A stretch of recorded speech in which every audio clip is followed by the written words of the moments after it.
so we don't keep people here too late. Anyways, for those of you who haven't attended before, welcome to BS&BEER Canada. BS stands for Building Science. This week, or I should say this month, Lorrie Rand is going to present some really great details about a project that she worked on, some of the design challenges that she faced, and just some really great. I'm running out of greats, but it's one of those days, people. All right. Well, I'll rescue you. Just before Oh yeah, of course. drinking a very local beer. Nice. If you've ever been to Grand Manan, when you come in on, oh, where to go? When you come in on the ferry, that is the lighthouse you will see. Swallowtail Lighthouse. So, local New Brunswick Well, beer. I'm not drinking beer at all, and I really need to pull my socks up because this is the second time in a row that I've showed up with without beer in hand. I'm just drinking some fizzy water because it's way too hot. Yeah. I'll toast you to that, Lorrie. I'm drinking Okay. lemon water this Oh evening. yeah, I got a squirt of lemon in mine too, so perfect. Beautiful. Cheers to everyone out there, whether it's water or something on the heavier side. All right, well, I'm gonna get going. I'm just gonna share my screen. And let's just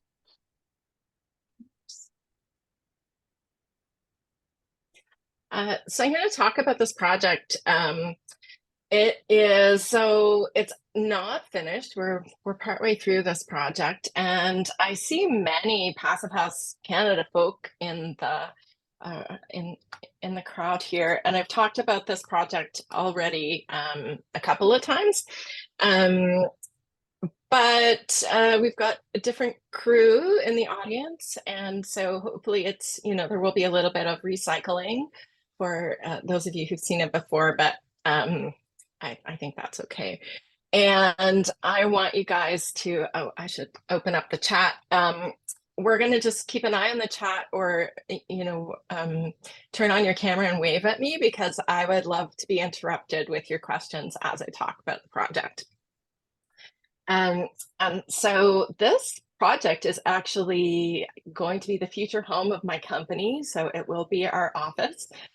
If we don't run out of money and need to sell it at the end, I guess. But so far it's going to be our office. So I have a team of 7 women right now. It was 8 about a month ago, but we had somebody who had to leave, sadly.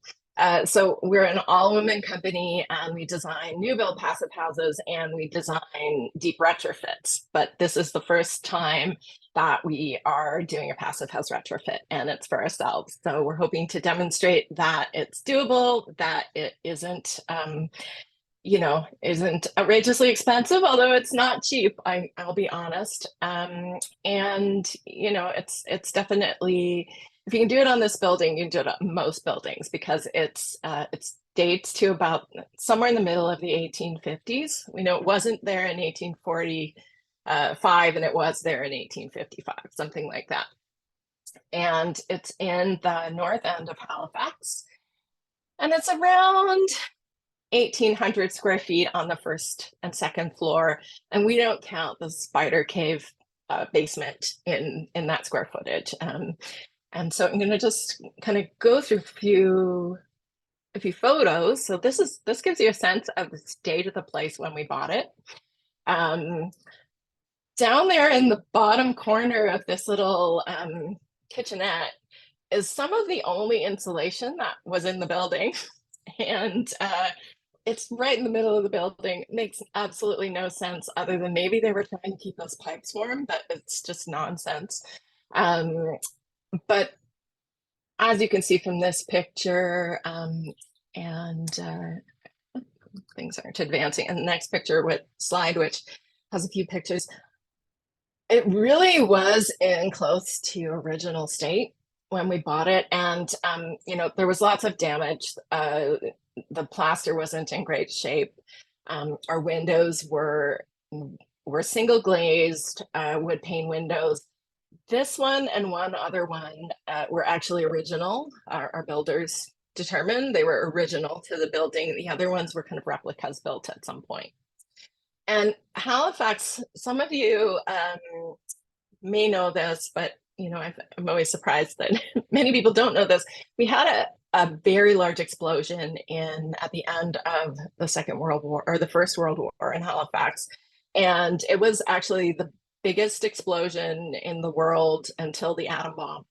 And much of the city was flattened. Every window in the city broke.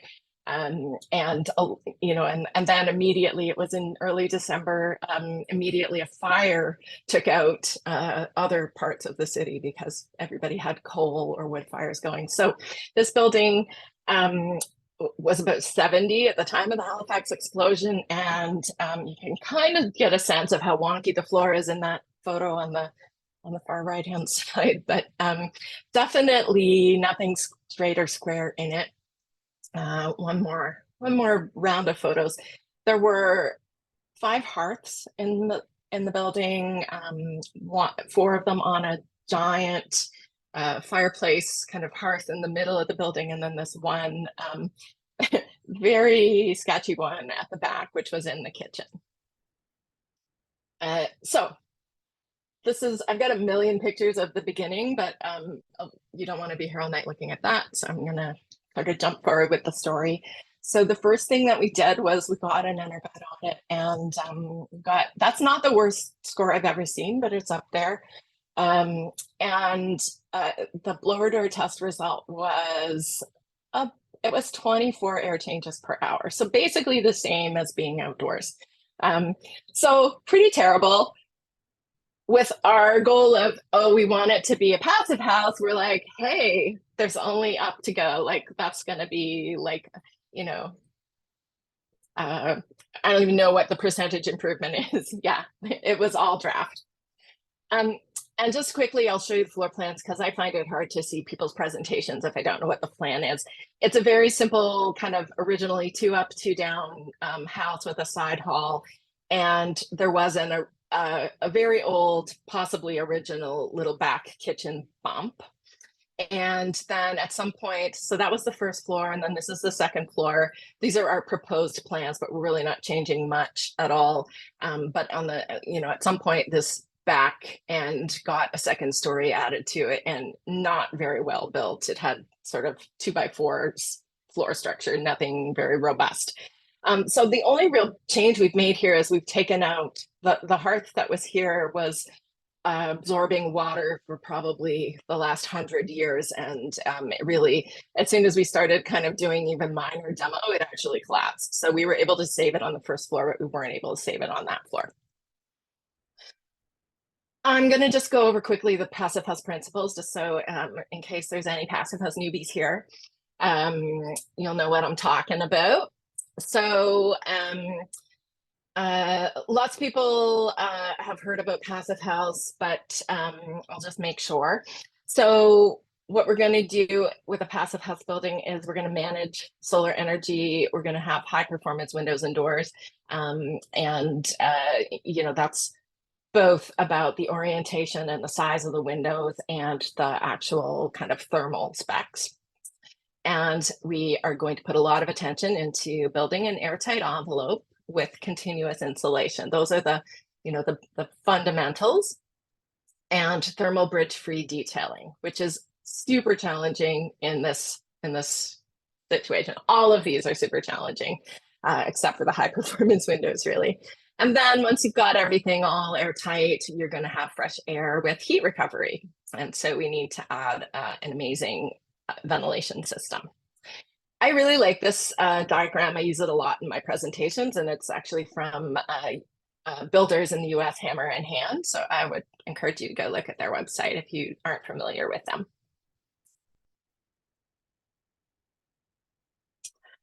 And just, you know, I'm not going to go super in depth on energy modeling, but I will talk about, you know, the process of doing an energy model for a retrofit is very different than from a new build, because of course you're starting with something existing with the retrofit, and you kind of you don't actually know if you're going to what the combination of measures that are going to get you down to your targets are going to be.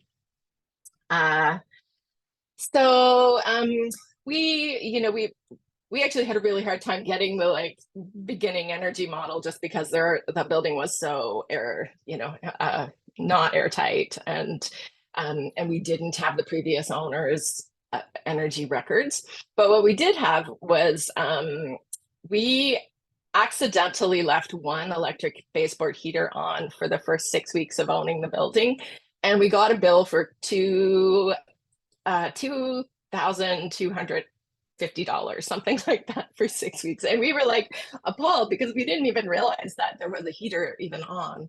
This would have been November, December of 2021. So we're starting at about 641 kilowatt hours per meter square per year. And if that's meaningless to you, a sort of average kind of co-built house might be around 100, 120, something like that.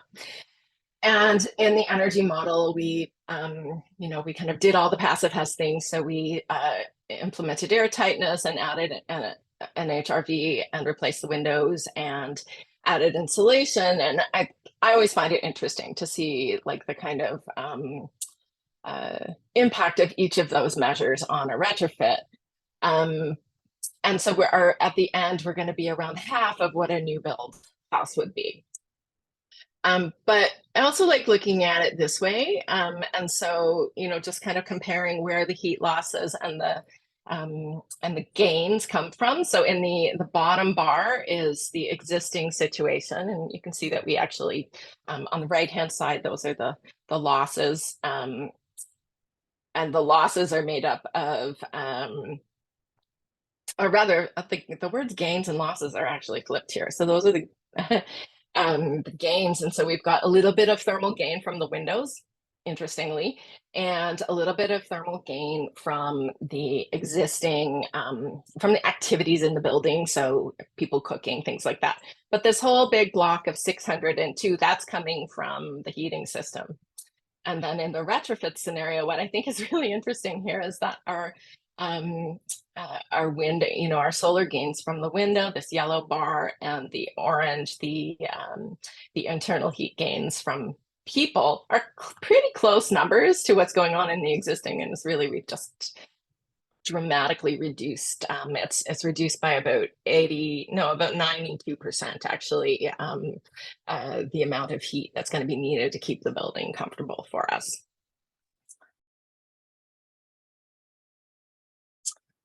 Okay, so I'm happy to talk about this more, but I'm going to jump to something more interesting.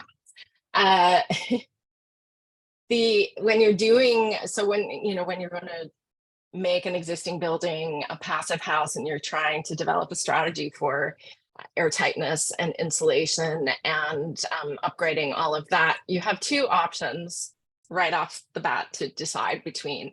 Are you going to put external, add external insulation and achieve your air sealing that way, which is really easy, comparatively easy to doing it on the inside. And that's because, of course, you're working around all of this existing stuff, structure and infrastructure. And also, if you're going to make the walls fatter to the inside, you're limited by how functional the building's going to be. You can't, you can only take so much floor area away. So on this building, it's not actually 100% ideal for passive house. It has a simple kind of shape or form, but it's got a party wall, and it's got the front wall and the other side, the opposite side from the party wall, they're actually on the property line. So adding insulation to the exterior is really impossible. We could do it on just at the back of the building, but that really isn't going to be continuous. So we have to do internal insulation on the project. And when we, when we knew that was the case, we weren't sure we were going to be able to hit the passive house targets, but in the model we are. So we are doing the left-hand option. and just a few photos to give you a sense of what that's like. So again, here's our side hall stair. So we really can't make the wall fatter where the stair is. I think we furred it out, you know, a little. I think I have a picture in a minute, but we did fur it out a little bit, but not much. And then on the above ground stair and on the way down to the basement, you can see at some point they actually replace this section of wall with a poured concrete section, and then you can see behind the stair what the actual stone foundation is made of. So that wall is never going to be possible to be insulated to like as robustly as we want it to be, but we can still get continuous insulation and continuous air tightness. Oops, actually, I'm just going to go back to that for a second. Part of the air tightness strategy for the building is that we are considering the main floor and second floor as the passive house conditioned, conditioned environment, and we're air sealing the basement into a separate zone. Like there's probably no way that we would ever really be able to fully get that seal in the basement. And we also plan to, well, we do have a strategy for insulating it. There is water moving through. And so we're going to, we're just going to monitor it for a couple, probably at least a year, maybe two, before insulating the walls. We have poured kind of a mud slab on the floor with some insulation under it, just about, I think it's 3 inches of insulation under it. We couldn't get more than that, but that's going to be reasonable for that space. So we'll condition the basement space, but it won't be part of our like, healthy, beautiful, passive house, great air quality zone that my team is going to get to enjoy when we work in this building. And so partly because of the floor was essentially boat shaped, and partly because we needed to achieve that air tightness at the floor plane, we've leveled the floor with new plywood. So that's what you're seeing kind of at the base of this stair. The floor was out about 6 inches from the middle of the first floor to the perimeter. So it was significant. We were like, we kind of were like, oh, the flooring is charming, but you could never have a party in there. It would be a liability as a business building. And then here's our roof. So we, the only insulation up there was spiders. And just want to give you a sense of what's existing before I show you the proposed details. So we love this. It's like really hard to rip it up and take it down, but of course we are. So this is our cross section. So Peter, in effect, the basement is considered a crawl space, which it will be. It will have, it'll have its own dedicated, small HRV, and we're going to have a heat pump. My very last slide, I think, is around the mechanicals. We'll have a heat pump that is split to have kind of one portion serving the basement, and the rest, the rest of the space will be, I think around 18,000 BTUs for the upper levels and maybe 7 for the basement.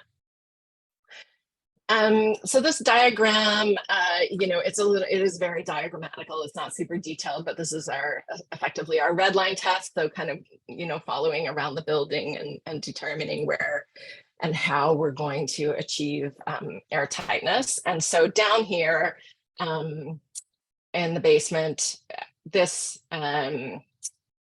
vapor barrier and airtight, layer and insulation is already in place.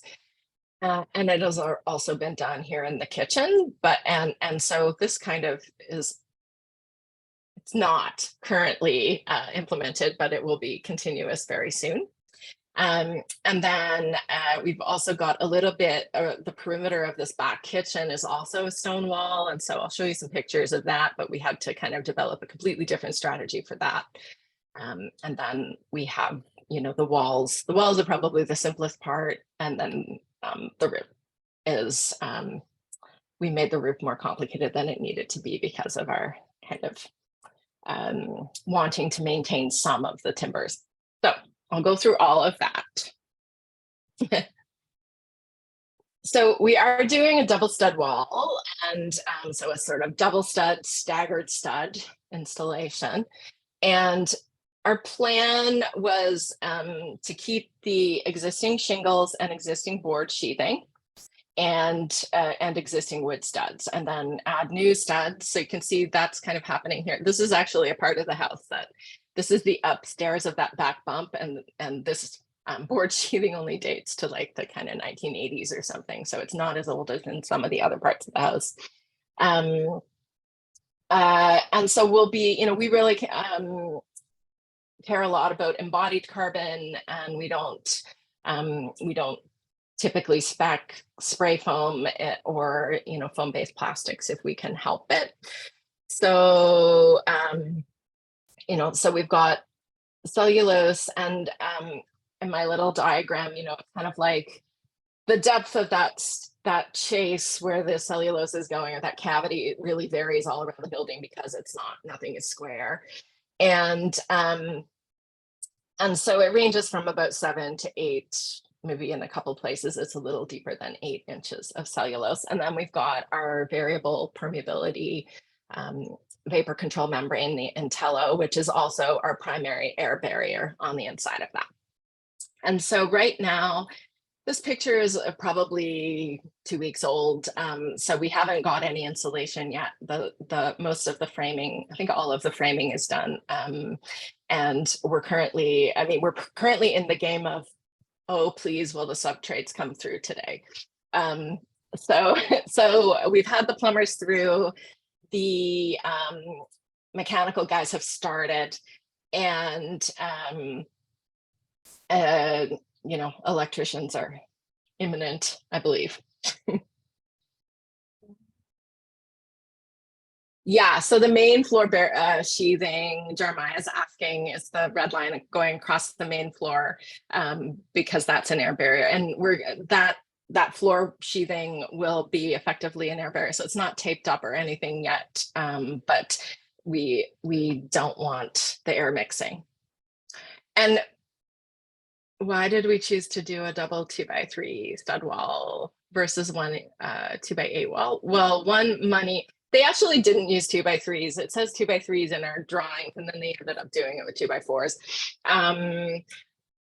We did that so that there was, to avoid, you know, because our walls aren't that deep, we wanted to limit the thermal bridging, and we also really, you know, it's just cheaper. And it will have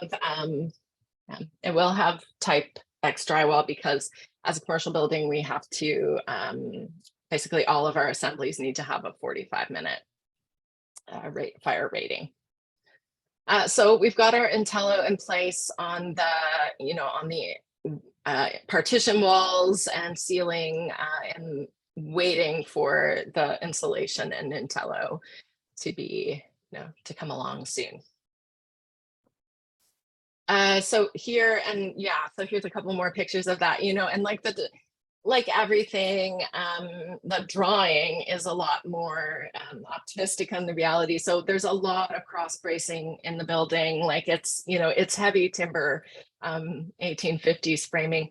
There's actually no nails anywhere in the building except for where the windows were installed. So there are, you can see a few at the windows, but like these walls are just mortise and tenon. It's like, and tongue and groove. It's very, very fascinating.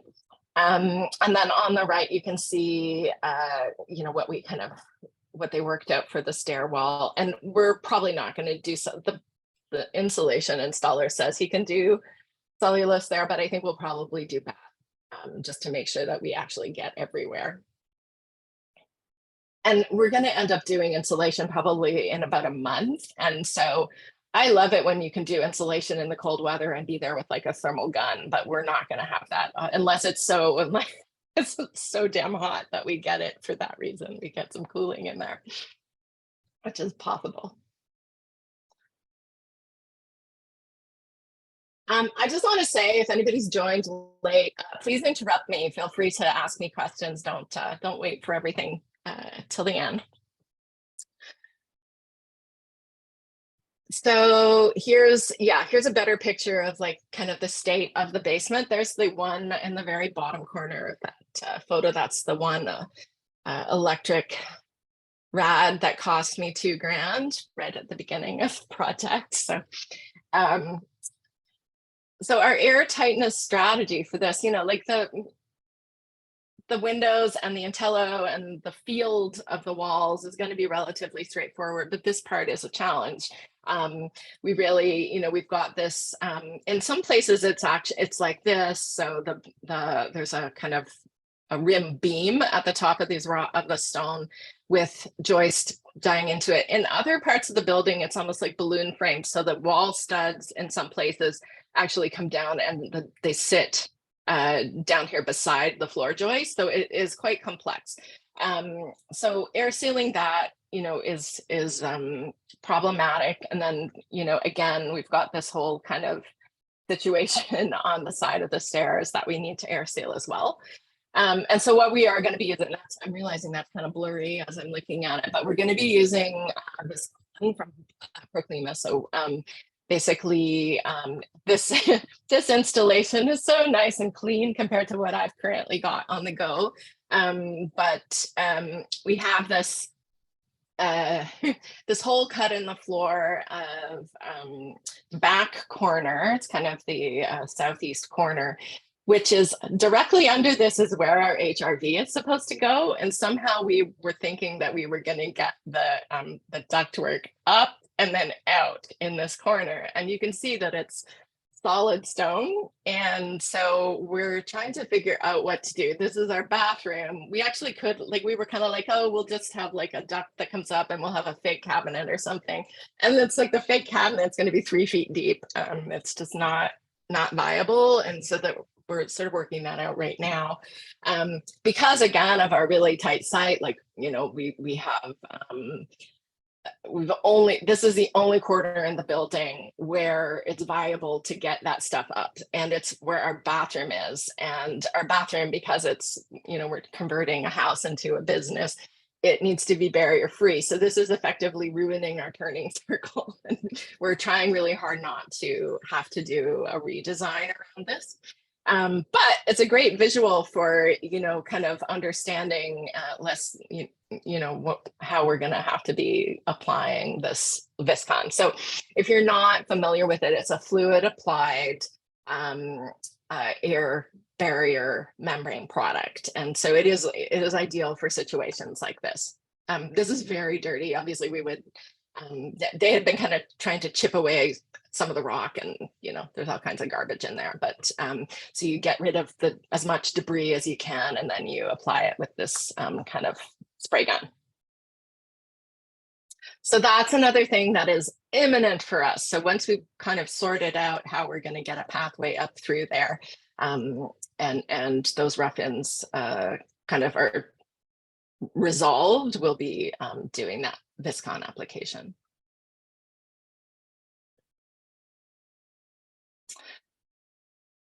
So that's the main basement. And then we have this little, kitchen situation where, so again, looks real cute in the drawing. And this is like what happened, as they were demolishing it. So we think that this kitchen where the kitchen is, it was probably like a summer kitchen that wasn't even really, part of the house originally. And then it just at some point became part of the enclosed building. And it's, compared to the stonework in the basement, it's a mess. Like it's very, very jagged. And so all of this was concealed behind the existing owner's kitchen cabinet. So we really didn't know anything about this until demo started. So we needed to sort of come up with a strategy for this. And really this is like, we're going to spray foam it because I don't know what else we could do. And then you can see the floor of this back kitchen. This is some of the other insulation that we had in the building. It's 2x4s just on the dirt, but just on the ground. There might have at some point been gravel there, but now it's just dirt, or, when we bought it, it was just dirt.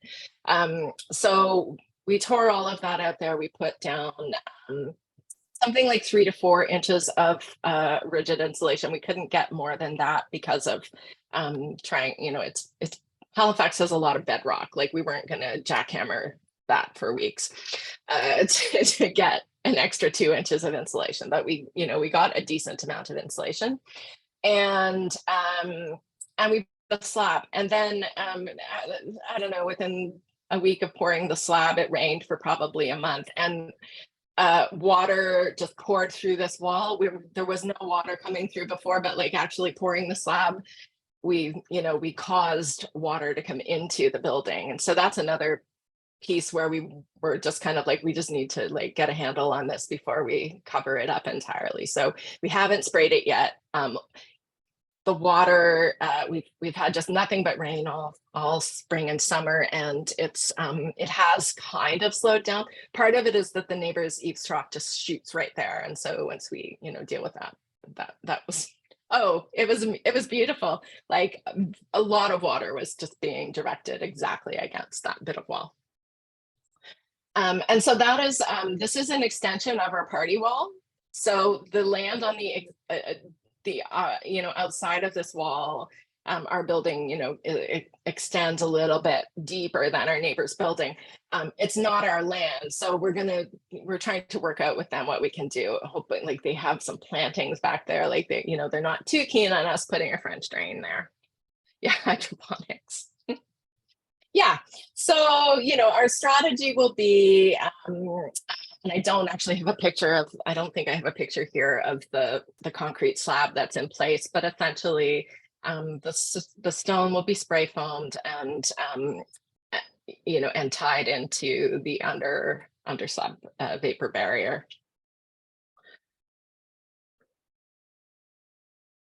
Oh, I do. This is actually the slab. However, it's covered in sawdust, so you can't actually tell.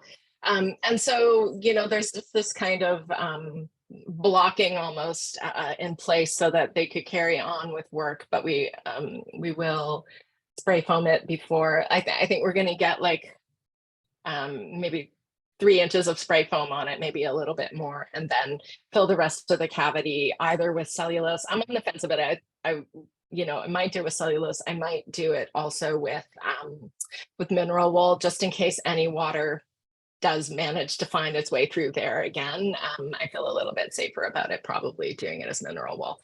But we won't like spray foam everything out to the front of that stud. We'll just get enough to get a good thermal break. And so you can see here, this is our beautiful bright kitchen.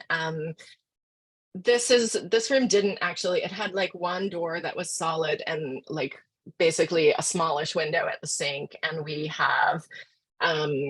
added a lot of windows because it's facing south, because there's a beautiful tree in the backyard that we really wanted to kind of it'll be a nice place for like our staff to eat lunch and have it kind of be tucked away from the rest of us.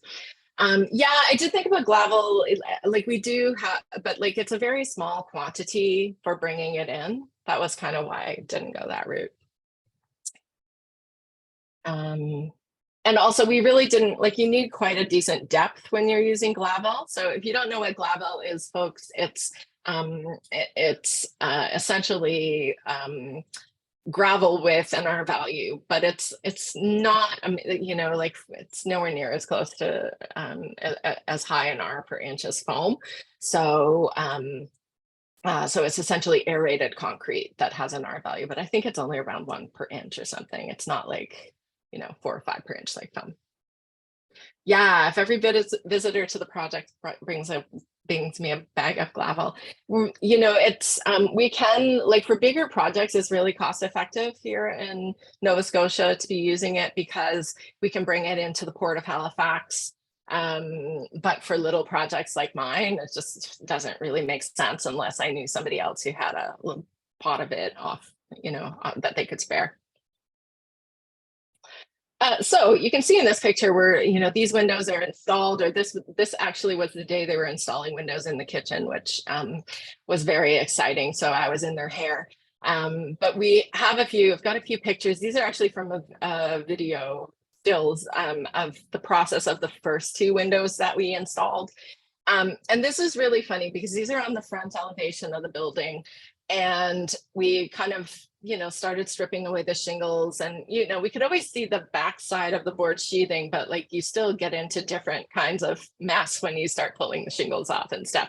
And everything looked great. Like we were like, oh, the structure's, it's not really rotten. It all looks really solid. So we felt like, okay, we'll do these two and all the rest will be easy. But you will see in a future image that these were the best two openings in the joint. Our window bucks are framed out with studs, and then you can just kind of see there's so they are like a solid 2x8, so that they're they span from in some cases they might even be 2x10s, but they span from the old studs into the inner all the way across our double stud wall. And then it's also lined with I think it's just a 1/2 inch plywood, so that we, that's going to be the surface that we tape and seal to. And then you can kind of see it's a little bit blurry, but these studs are aligned with the original studs. And then we've got a couple of layers of plywood around on the face of it, so that it comes out in line with our board sheathing, which is like about 1 inch thick. So he's kind of in a rough window opening, getting it ready for a window. And this one's, the tape has the tape is underway. And so on the inside, you can just see that the inner part of the window has been kind of fitted with Intello membrane and, ready to receive the window on that side. And then the perimeter of that is taped with Tuscan tape. So all the way around the opening, we've got that completely continuous. And then it's a little bit, I think you can probably just see that we also have a sill pan. I'm just going to jump ahead. So we've got this ExtoSeal sill pan. ExtoSeal is a very flexible bitumen based sill pan tape. And so the sill of all of our windows are and up about 6 or so inches on each side of the window opening is fitted with that. So we've got the ExtoSeal, and then again, the bottom edge of the ExtoSeal gets another little seal of the Tuscan tape. So yeah, high five to 475. They are essentially sponsoring our project, and they've been really great. Hi, Aaron. Hey, Lorrie. Yeah, Aaron was actually on site with us that day.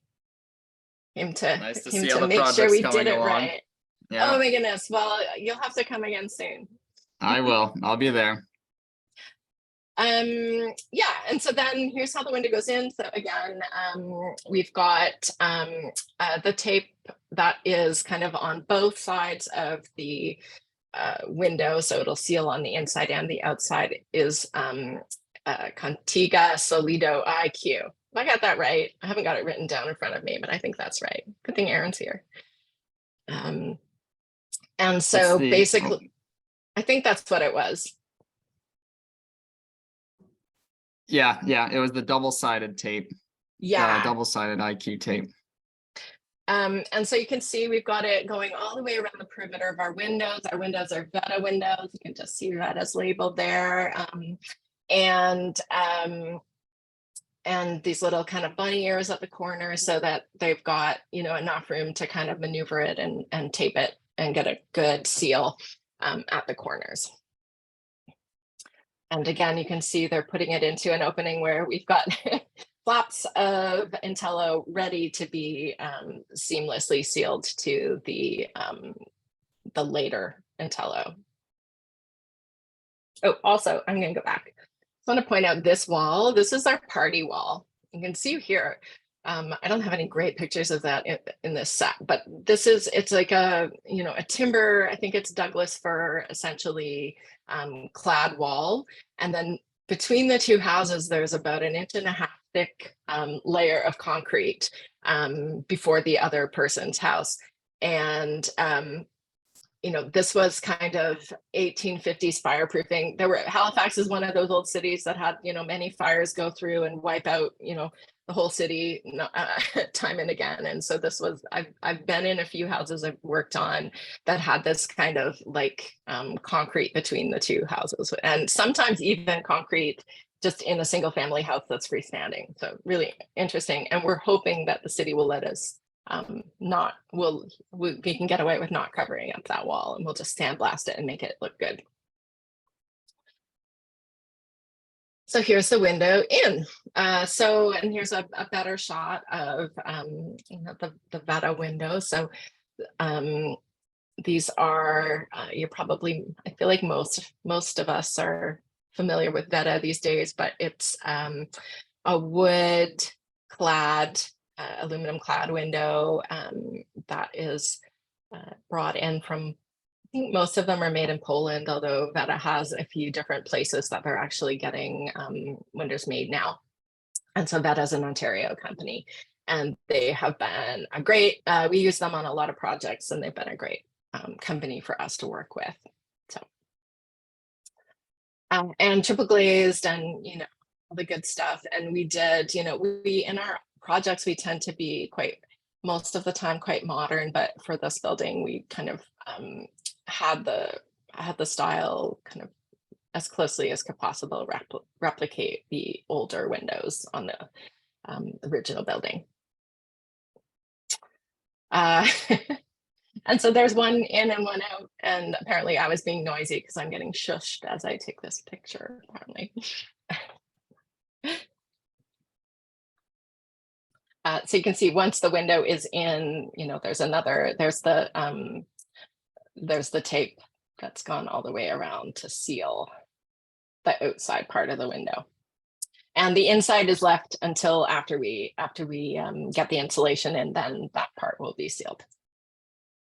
So as I said, you know, those two windows down there, everything seemed great. And then as they finally got around to doing this, just awful. Like almost all of this wall ended up getting replaced. Like, it's kind of ridiculous. And I'm like slightly embarrassed to even show the pictures of what that wall looked like. And the back was similar.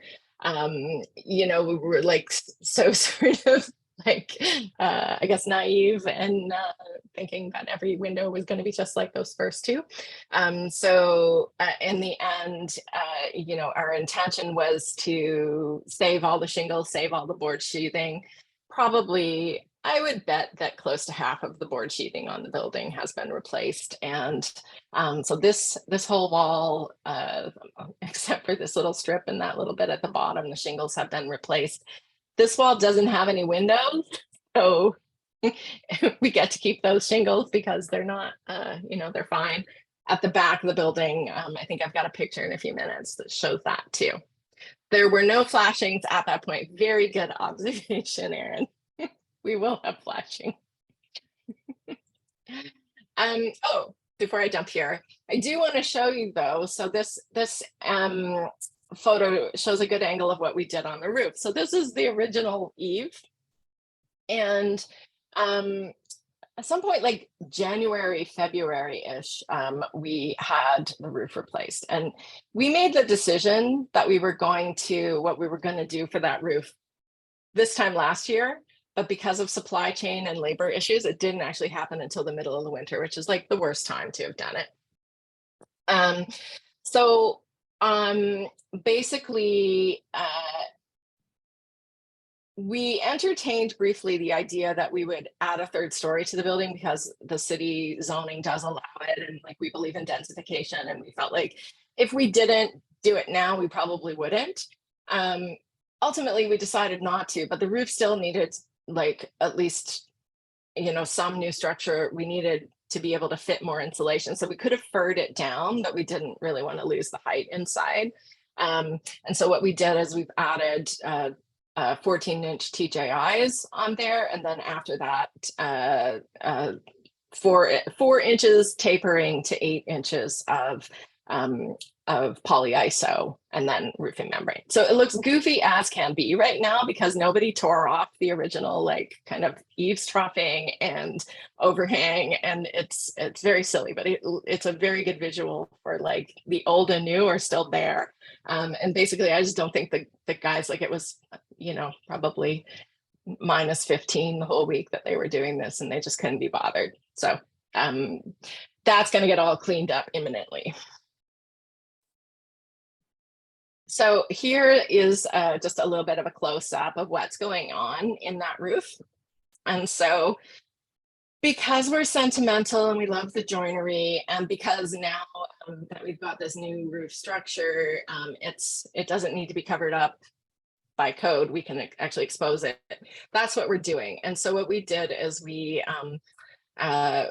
essentially inserted an I-beam all the way across. Actually, the I-beam only goes halfway or 3/4 of the way, and then the part that actually gets close to touching the outdoors at the across the hallway, we did that with an LVL so that you know, because at that stairwell, I didn't think that I could get steel coverage on that steel to, like, you know, eliminate the thermal bridge associated with it.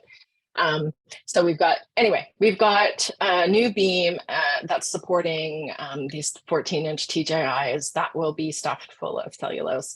And we've got new plywood and the rigid insulation. And we had 475 do a woofy model of this for us. And, you know, it was like, okay, yeah, safe. But we're still, you know, it isn't being contained by Intello, so any moisture that's in there should make its way out. But we're actually going to, just ahead of the insulation being installed, we're going to put some, you know, hygrothermal sensors on the surface of this sheathing to make sure that over time there isn't any moisture buildup. And then if it's, you know, I don't know, in 5 years, if it's rotting, maybe we'll add that 3rd floor. But for now, we're just going to kind of pay attention. And, you know, on these projects, like we've done a number of projects where we wanted to effectively do a hot roof with cellulose and hit a wall because our inspectors are like, no way, Jose. So we've got the WOFI report, and we've got the monitoring. So we're going to fight for it, and hopefully we win, because I don't want to rip that out. I mean, if we don't win, we'll not be able to do it with cellulose, but we're in talks, basically. This red line, continuity of this red line is very optimistic here, because you'll see in the pictures, there's actually more than 2 studs. There's like quite a few studs built up. Whoops, going the wrong way. Built up there and here, but you will notice when you see these photos that there are no floppy bits there. So nobody put the Intello flap that they were supposed to put when those were going in. And this is happening kind of, you know, as I said, and kind of right smack in the middle of the winter when my leg was in a cast and I was not doing a lot of site visits. So I told them, I asked them, it was all agreed, and whoever was there that day didn't do it. And I was not there for a few weeks before I was like, oh no. So basically, this is what it looked like before. Sorry, again, a blurry picture. It was so dark in there that like you would have to stand for a full 30 seconds to get like an in focus picture at times. So, you know, you can kind of see it was a very low slope roof to begin with. It might have been, you know, it's maybe 212. And so that there was this central ridge beam, and then this bit here was some of the structure that was around the chimney that was removed. Again, structural spider webs, I think. And that's what we've got now. So kind of where that ridge beam was, now we have a new steel beam. We've got old bits of timber because we're sentimental and silly and like to spend extra money to have guys weave things around old timber. And then there's the new I-joists above.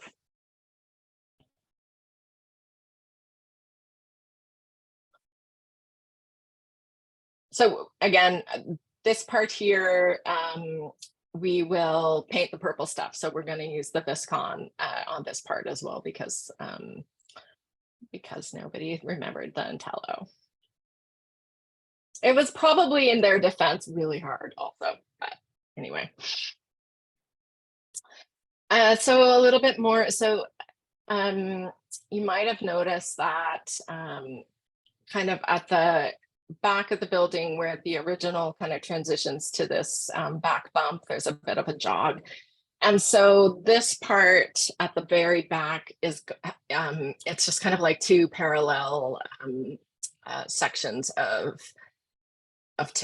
rafters. And this whole thing is going to get stuffed full of cellulose. It also has the side slopes sort of side to side instead of front to back, but it has a consistent thickness of,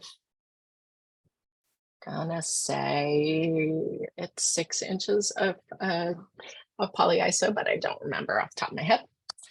So that's what's going on in there. So that part will have like actually slightly more insulation than the main part of the roof. And at least in this part, they actually did the flaps of Intello for us.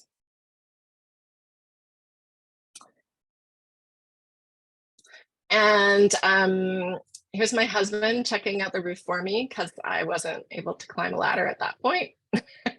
And so you can see this is kind of like, you know, where this plywood starts is where the old roof was. And you know, there's a bit of a parapet built up here just so that it's all level, but or even. There's a scupper up here. That's at the surface of where the polyiso is. So that's how much insulation we're going to have. Takes a family, exactly. I don't like ladders at the best of times, to be honest. But there was no getting me on that ladder. So you can see, you got a sense here of the amount of board sheathing that had to be replaced as well on the back of the building. So ugly. Currently it's all covered in membrane, and it makes me feel way better about the world. And actually they've started shingling it back there too. So soon it will be but a memory.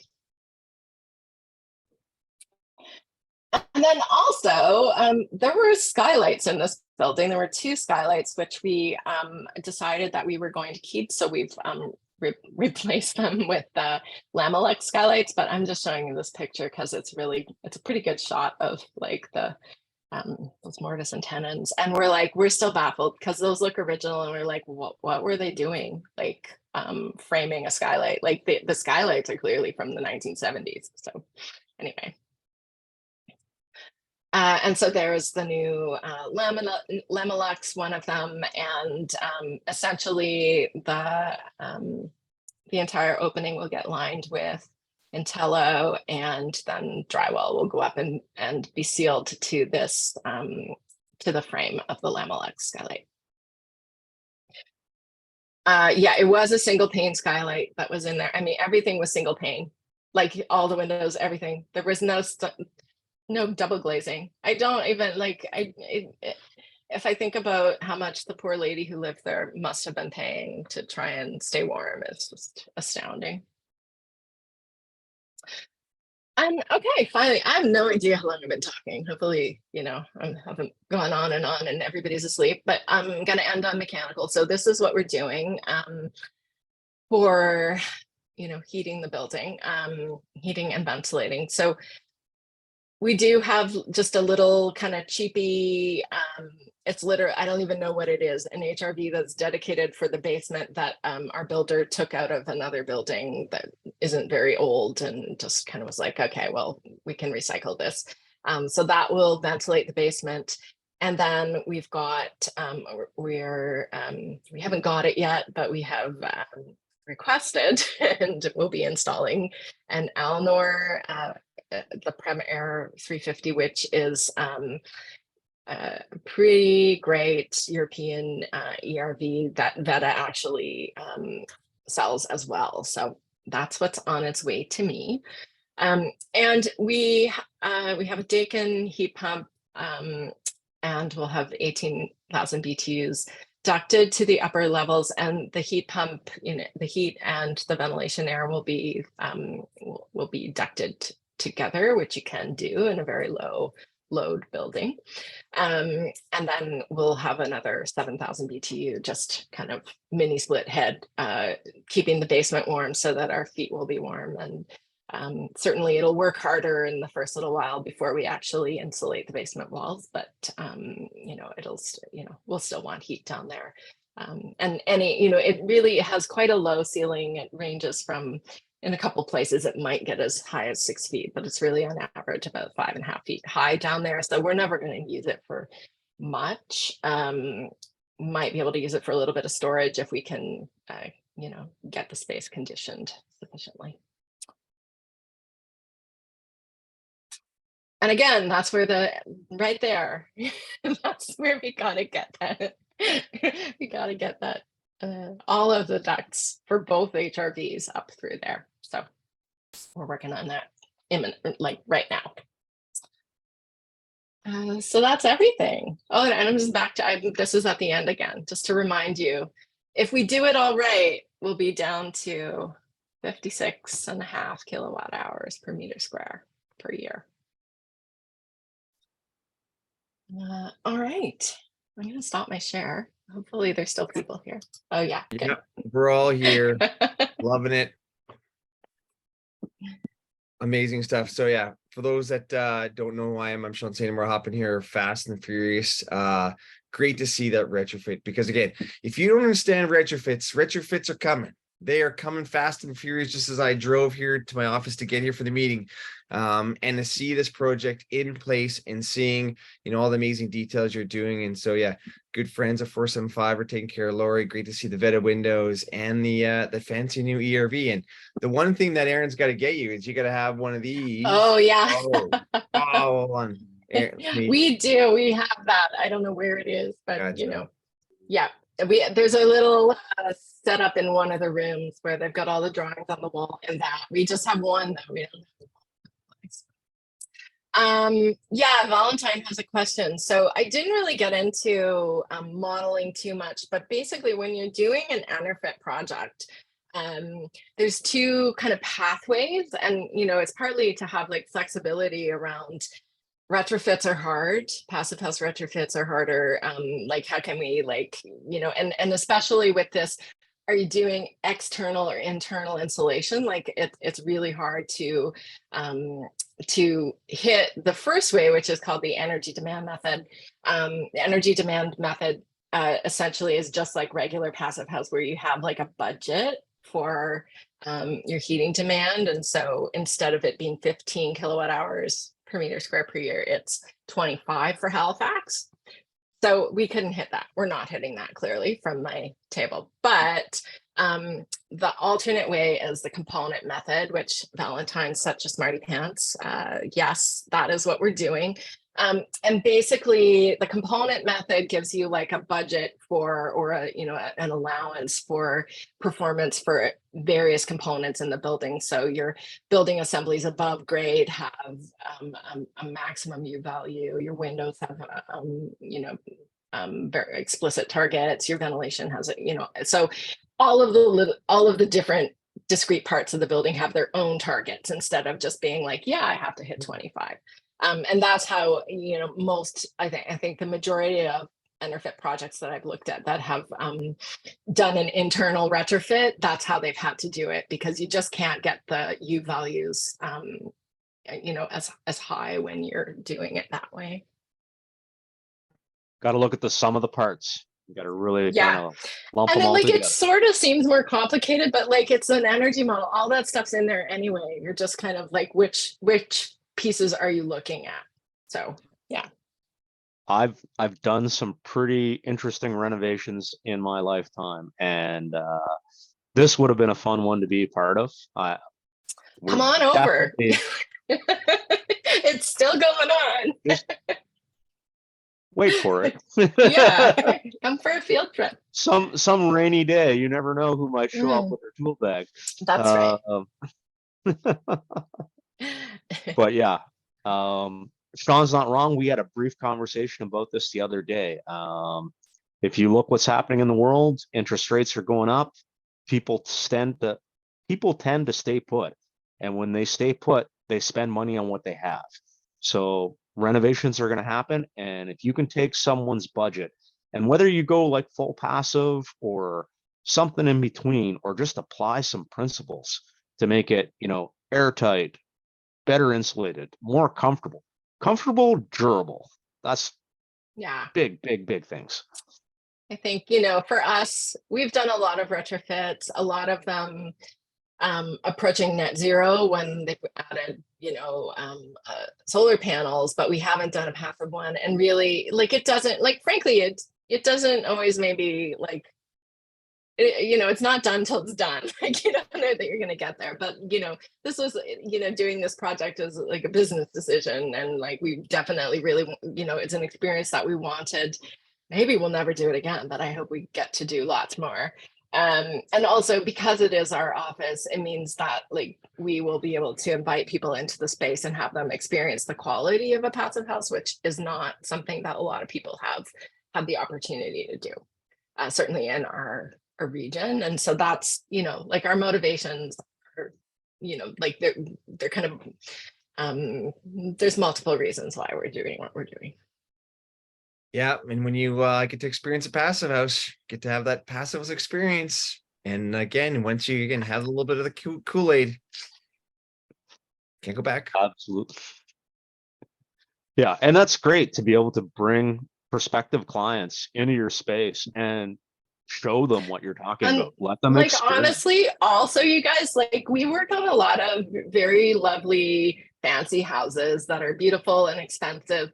And if I didn't show you, sometimes when I talk about this project, I show a picture of the space we work in now. And it's like, we work in essentially a warehouse. It looks kind of cool, but there's no insulation at all. There's a lot more mice than there is like anything like, like high performance. And so our staff, like we all get really jealous of our clients. We're working our asses off to give people like a beautiful, comfortable, healthy homes. And we're like, we deserve that too. Like I really want, Yes, like the people that work for me are really deserving of that experience as well. Absolutely. Yeah, I agree with that 100%. Comfortable Lorrie, I was people are curious. often more productive. The extent of what's happening, yeah, what are the neighbors saying, right? Oh my goodness. We've had some funny, it's not a, I mean, it's downtown Halifax. It's not like it's kind of it's one of the parts of the city that still has a lot, a few of the older buildings. But the lady who lives immediately next door to us is just like, she gets a little annoyed at us because obviously like it's great, like it's right next door. It's a very tight site. The builders are constantly like blocking her her driveway and stuff, and then she'll say things like, "You rich girls," and I'm like, "Oh, we're so not rich. Like this could be the last thing that we do." We're so some people think it's great. Like there's the house that's the party wall, the house that's shared, the two houses actually changed hands at the same time, and so the guy that bought that house just spray foamed the bejesus out of it and is just laughing at us because he's like, "How many more months have you got before you get to move in?" So there's different opinions. Most people think it's pretty cool. We have lots of kind of onlookers who are like paying attention. Also some people from the city of Halifax, like, Halifax actually, speaking about, the way that retrofits are coming, Halifax has a very ambitious climate plan that like has retrofit initiatives front and center. And so like they want every building in the city to be retrofit by 2040. And they're just like, it's impossible. Like, how do we do this? How do we encourage people to do it and set things up so that people know how to do it? And so they've been kind of poking around, which is great. I'm happy to share. That's cool, but that is extremely ambitious. Their climate plan has won awards. If you look it up, it's called Halifax, and like a serious amount of the the kind of measures relate to saving energy from existing buildings. Yeah, I'm just not sure if we can find enough people to do that fast enough. Seriously, we need more people. And I don't know, I keep thinking, is there like a place in the world where people have a building culture similar to ours that they would want to emigrate? And I'm like, it's, you know, like we have farm laborers who like come from Mexico and Jamaica, but like they're, you know, obviously not building the same kind of buildings. So see you later, The Valentine. labor crisis is the same Yeah. pretty much all over the world. Yeah. And Um, like, I'm not naive enough to think that every building is going to get a retrofit like this, but it's going to take this kind of retrofit and other faster like panelized retrofits. And, you know, like we have to figure out ways to retrofit at scale, but we do still need more people. In Well, So- maybe a segue there, Lorrie, is I mean, you've been our kind of retrofit you know, sponge of information. I mean, you went to Retrofit Canada's conference. Yeah. I want to just highlight, I mean, luckily you got to present there, so people got to hear your story, which is great. But maybe give a, you know, just give a bit of a scoop of what it was like to go and what you've been taken away. Yeah. So actually, I did last month for BS&BEER. I wasn't here because I was at the Retrofit Canada Conference that was in Montreal. And it's the second time I've attended. I actually didn't present this year. I presented the year before at the same conference. And what was really interesting to me, the difference between the 2 years, both times there, you know, I'm a technical person. I don't know if you caught that, but being at Retrofit Canada is very much more an environment where policy and financing for retrofits were much more up sort of front and center compared to technical presentations or technical talks. Like, and I think that's really interesting. Like, I think that the technical side of it is doable. We just need people and money. And so the conference, both last year and this year, was very focused on the policy side of it and how do we, you know, how to all of the levels of government facilitate retrofit scaling. And then the money side. But what was interesting is last year it was the financing was kind of like the only financing groups there were like Sofiac and Efficiency Canada and Van City, like the, you know, the financiers that are deploying, you know, CIB, you know, Canadian Infrastructure Bank money. This year, there was, you know, the Bank of Montreal, like it actually was like, that was the biggest difference that I saw, was that like mainstream financing was paying attention and was present. So it's interesting. Like we have, you know, the federal government has, you know, is prepared to fund a huge amount of retrofit acceleration activity. There, you know, there's several large grants that have been applied for recently. And I think, you know, I think now maybe the mainstream is gonna catch on. So that's my take on that. Thanks for, No, I that's feel great. like I should get off my soapbox, but No, we don't want you off. We love it.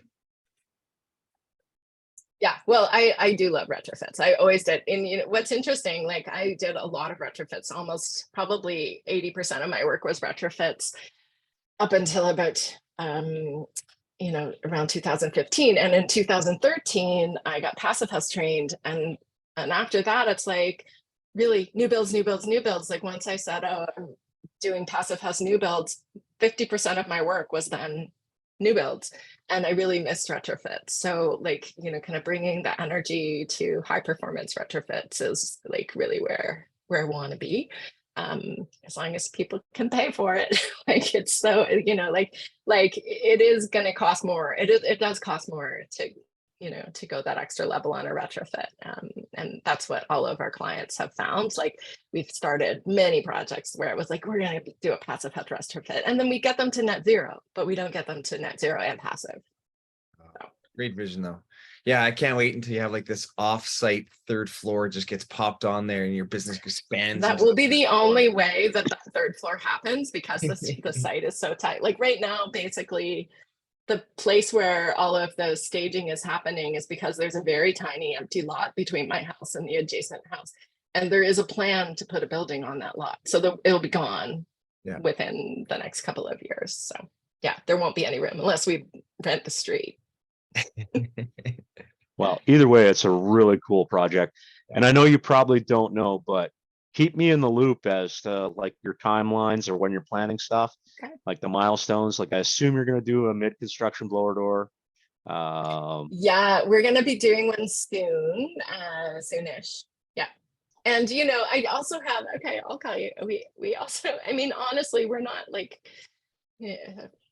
complete, we have faith in our builders, but like getting from 24 air changes per hour down to 1 air change per hour, which is what the target is for retrofit, we might not hit that. So we also have aero barrier in our, like, we're willing to go there, so that might happen too. Well, I mean, Well- the details you're looking at are fantastic. I mean, you've got some good solutions with all the products that that you're putting together. And again, you're looking at the details saying, hey, like there's no air barrier in there, so our red line's not complete. So what's the plan? And yes, they might have missed some floppy bits here and there, but you've got solutions that might cost more than the right way, but there's definitely different levels of getting there. Yeah. And on a retrofit, there's just stuff you cannot get at. Like Yeah. if you're not taking it apart, you can't detail No. it. Yeah. And Aaron's around, so he can always give you more tape. Oh yeah, I know. I feel like I don't want to like ruin my welcome with Aaron, but we've definitely appreciated having him around. Well, if again, if you push Aaron, then you can always call HQ in Brooklyn and see what you can do. Right. No, Aaron's 100%, been great. But I mean, what's great is like, this is, I mean, I think you've said this presentation a few times already this month, and honestly, like every month, let's find a new venue to keep being describing this project, because and then when it's wrapped up, we'll get you on the circuit again. Because Yeah, I mean, I'm like more really of it. looking forward to the "it's all done" talk that I get Yeah. to give. And then there's like the year of, oh, we're now living in and working in it and making it work. And then so like literally we're gonna hear about this project for 2 or 3 more years until you're finally like, okay, I actually have past fatigue. I just want to build new stuff and showcase new projects. But until then, we want to hear everything about this, because and then you got to get your staff to start presenting it, because if we want to hear what they do and what they feel about it, and being part of this amazing journey that you guys. I didn't mention it. What we are, like those video stills that I showed, we're doing a very short video series like for YouTube, so that will come out, and then likely some of those things that we've decided to monitor, like we'll follow up over time with those. We're also we're very curious about the money side of it, and so we have Jim from CFAR, Jim Nosted, is doing total cost of building ownership analysis for us. So he's like modeling what it's going to cost to operate for the next 100 years or so. So we'll have that to share when we know all the costs, and when Jim's done his modeling.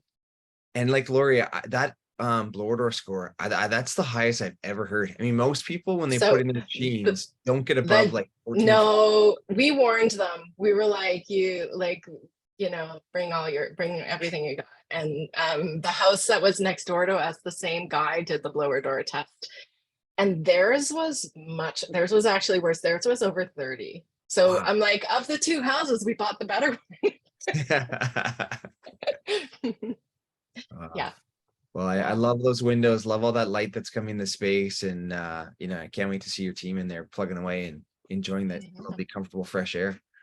Yeah, thank you. Too. I was muted. Do you hear my cat? Like my cat is like. Either way, I'm gonna make it there. I don't know when I'm gonna make it. Please. I will be there. Yeah, well, I mean, you're not hurt, does he? No, not at all. Hey, Aaron, on your way, swing by our friends at Clavel and bring a couple bags over. You know what? If I could fly straight across, it would be a really, really quick way to go. Yeah, no kidding.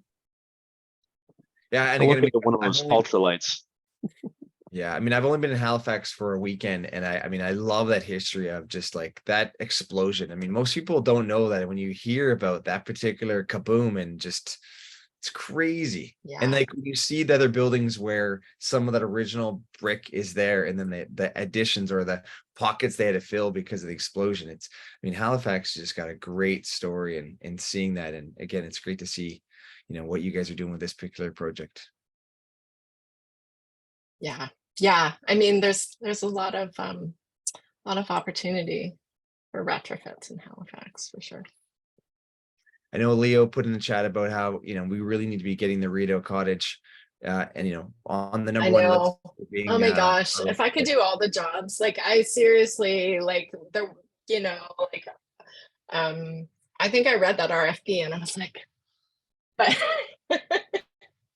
for sure. Yeah, I mean, and there's lots of good people we know in Ottawa and around there that, hopefully will take that on, because I mean, I've got family in Ottawa. I'd live there for a year and work on that project because it's one of those ones Yeah. where in your career, I mean, that's a cool project to do. I mean, it's a legacy for everyone, Absolutely. especially with the history.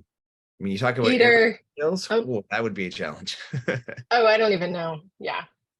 Peter, I see you're posting about a house needs to breathe. So Allison Bales is actually coming to Halifax in a couple of weeks. So we're gonna get to, I don't know. I might give him a tour. I don't know. We'll see. Well, hopefully he gives you a free book and he signs it, because Maybe. I mean, Yeah. it's definitely good to have on the shelf for you guys. So when everyone says, "Hey, house needs to breathe," you're like, "Does it?" Does not. Oh, maybe I'll have to bring my copy and come for a visit when he's there. Well, you should. It's August 9th, I think. Oh, 7th or 9th. Not good for you. I'm just getting back from a little trip away that Okay. week, I think.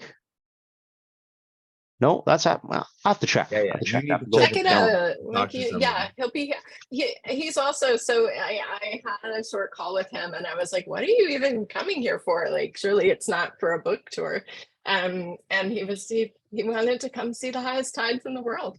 That's why he's coming. So he's actually gonna be doing a little tour of the Bay of Fundy. Wow. I don't know. Why exactly isn't he where, coming to see but me? I'm I right don't in the middle, know. I don't know. right in the He's- middle of the bay.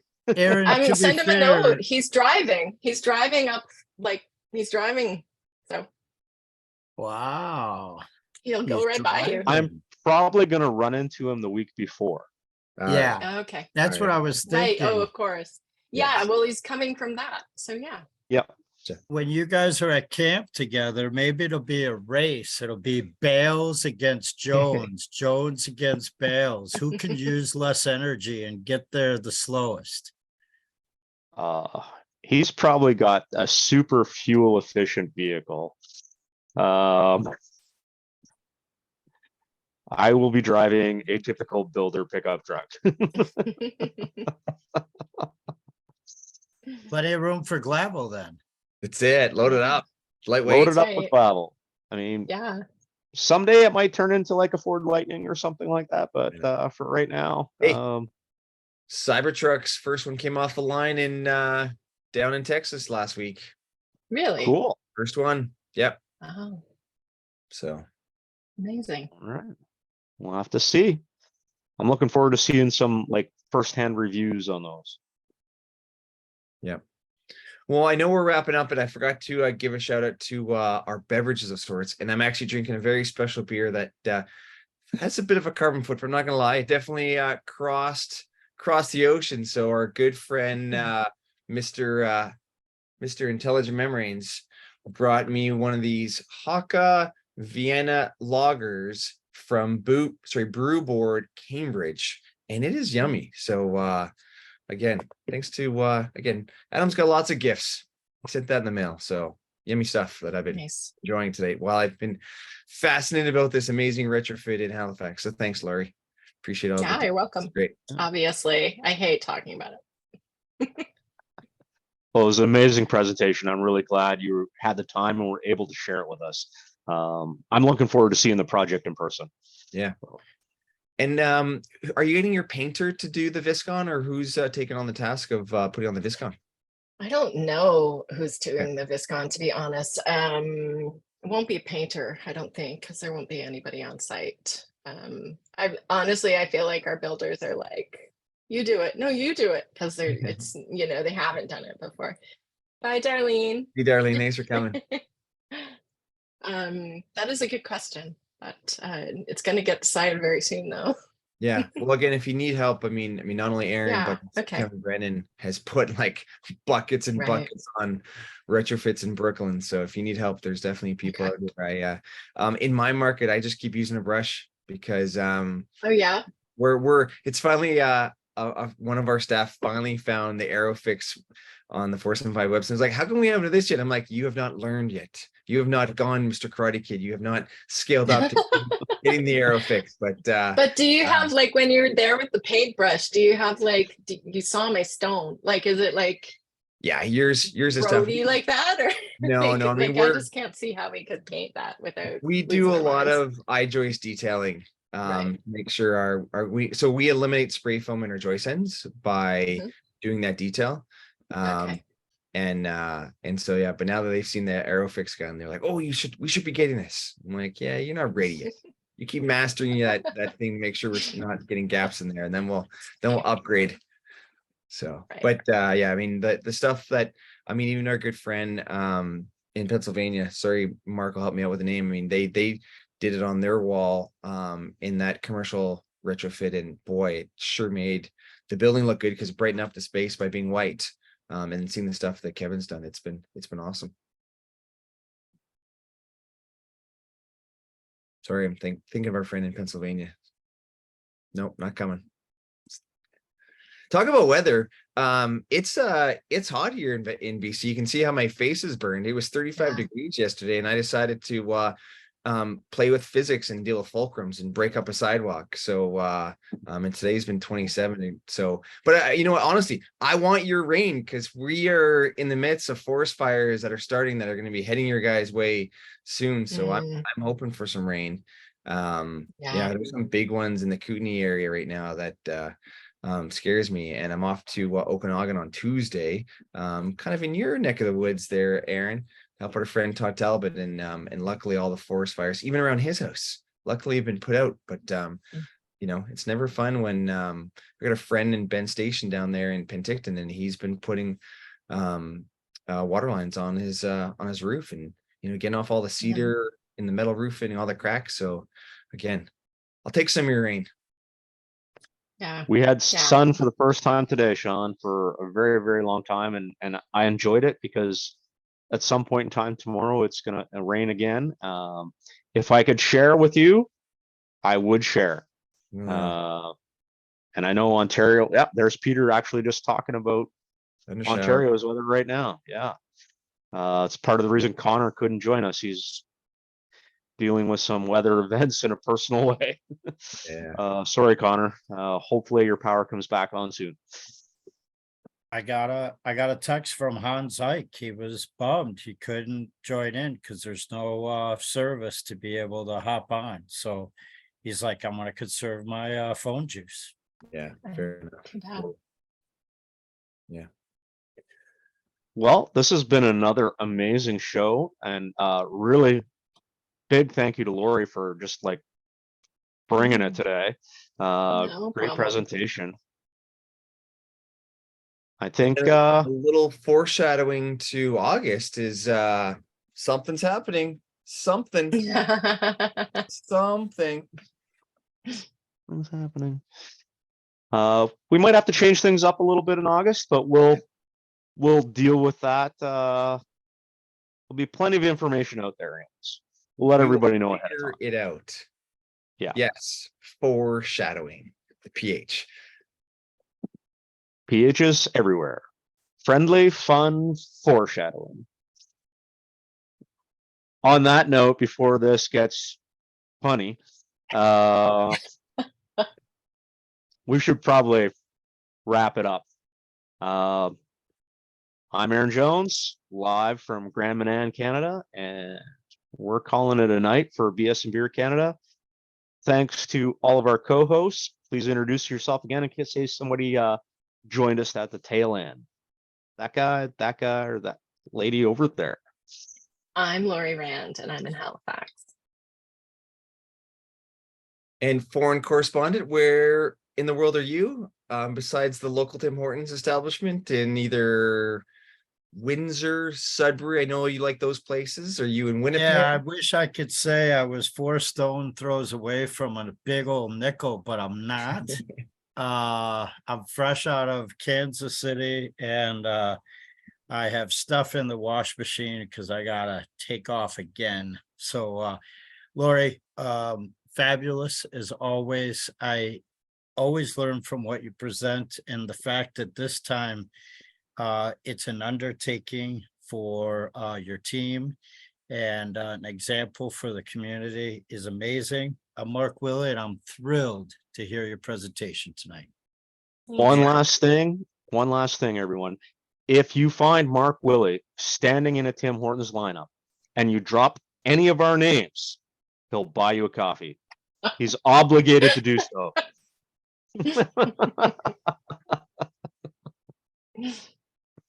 Anyways. You just made Darlene cry with that one, Aaron. Yeah, tears are flying.